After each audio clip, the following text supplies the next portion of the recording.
তো ILT match number 12 Gulf Giants versus Desert Vipers. তো আমি কিন্তু আজকের ম্যাচের আর কি প্রেডিকশন দিব আর কি। হ্যাঁ, আজকের ম্যাচে কোন টিম জিতবে আর কি, টিম গুলফ জেন্টস জিতবে না টিম ডিজার্ট ভাইপার জিতবে। যদি তোমরা 100% একুরেসি ম্যাচ প্রেডিকশন জানতে চাও তো তোমরা ভিডিওটা সম্পূর্ণ দেখো। আমি কিন্তু ভিডিওর লাস্টে বলে দিব কোন টিম জিতবে আর কি। হ্যাঁ, আমি যদি বলি টিম গুলফ জেন্টস জিতবে, টিম কিন্তু গুলফ জেন্টসই জিতবে আর কি। হ্যাঁ, আমি যদি প্রেডিকশন দেই টিম ডিজার্ট ভাইপার জিতবে, টিম কিন্তু ডিজার্ট ভাইপারসই জিতবে। হ্যাঁ, তো তোমরা ভিডিওটা সম্পূর্ণ দেখো আর লাস্টে আমি বলে দিব কোন টিম জিতবে আর কি। তো প্রথমে আমি দেখবো গুলফ জেন্টসের প্লেইং 11-এ কে কে খেলবে এবং কি ডিজার্ট ভাইপার্স প্লেইং 11-এ কে কে খেলবে। তো আমরা এক একে দেখি আর কি। তো আমরা প্রথমে দেখবো গুলফ জেন্টসের প্লেইং 11-এ কে কে খেলবে আজকের ম্যাচে।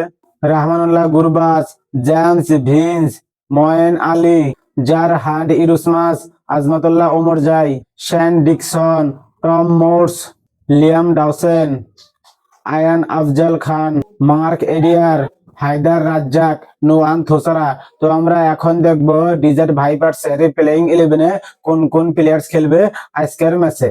Fakhar Zaman, Andries Gous, Sam Curran, Shimron Hetmyer, Dan Lawrence, Hasan Nawaz, Vriitya Aravind, Lockie Ferguson, Khuzaima Tanveer, Noor Ahmad, David Payne. তো আমরা এখন দেখবো গুলফ জেন্টসের প্লেইং 11-এর ব্যাটার্স গুলা কে কে কত রান করতে পারে আজকের ম্যাচে। রাহমানুল্লাহ গুরবাজ এর আগের ম্যাচে 36 বলে 50 রান করেছিলেন। তো রাহমানুল্লাহ গুরবাজ কিন্তু আজকের ম্যাচে ভালো একটা পারফরমেন্স করতে পারে আর কি। হ্যাঁ, 40 থেকে 50 রান, এমনকি 60-70 রানও করতে পারে ইজিলি। জেমস ভিন্স এর আগের ম্যাচে 28 বলে 35 রান করেছিলেন। তিনি কিন্তু আজকের ম্যাচে অত ভালো একটা পারফরমেন্স করতে পারবেন আর কি। হ্যাঁ, এই 5 থেকে 10 রান এবং কি 15 রান করতে পারে। ময়েন আলী এর আগের ম্যাচে 13 বলে 14 রান করেছিলেন। ময়েন আলী কিন্তু আগের ম্যাচে ভালো একটা পারফরমেন্স করতে পারে নাই। হ্যাঁ, তিনি কিন্তু আজকের ম্যাচে ভালো একটা পারফরমেন্স করতে পারে আর কি। হ্যাঁ, 40 থেকে 50 রান করতে পারে। জারহাড ইরুসমাস তিনি কিন্তু আগের ম্যাচে 18 বলে 15 রান করেছিলেন। তিনি কিন্তু আজকের ম্যাচে ভালো একটা পারফরমেন্স করতে পারবেন আর কি। হ্যাঁ, 5 থেকে 10 রানই করতে পারে, তার উপরে রান করতে পারবে না আজকের ম্যাচে।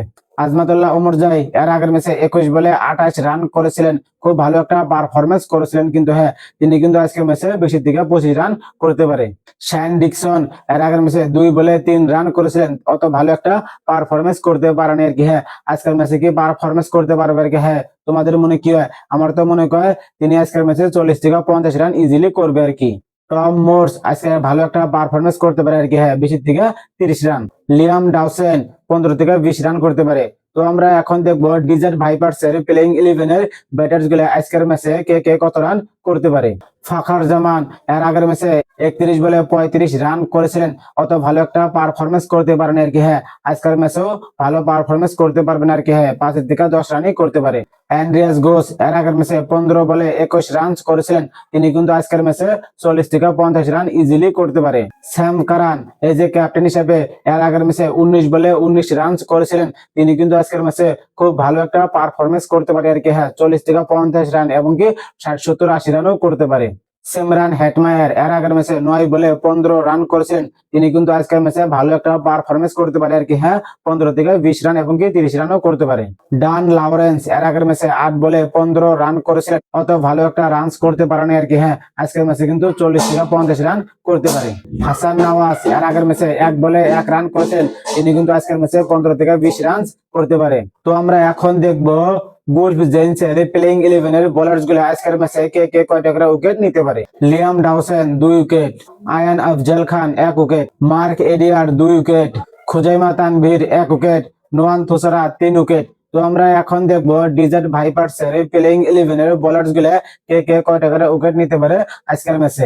Lockie Ferguson 2 wicket, Khuzaima Tanveer 1 wicket, Noor Ahmad 2 wicket, David Payne 3 wicket, ব্রিটিয়া অ্যারাভিন্ড 1টা wicket পাবে না আজকের ম্যাচে। তো ভেন্যু হইলো দুবাই ইন্টারন্যাশনাল স্টেডিয়াম। তো পিচ রিপোর্ট কিন্তু বহুত একটা ভালো আর কি। হ্যাঁ, প্রথমে ওপেনারদের জন্য রান তুলতে বহুত সুযোগ হয়, ম্যাচ যত এগিয়ে যায় পিচ ধীরে ধীরে স্লো হয়ে যায়, ফলস্বরূপে স্পিনারদের উইকেট নিতে বহুত সুবিধা হয়। তো আমি এখন বলবো ফাইনাল কোন টিম জিতবে আর কি। ম্যাচ কিন্তু ডিজার্ট ভাইপার জিতবে, খাটাং জিতবে, 100% জিতবে, এটাই আমার ফাইনাল প্রেডিকশন আর কি।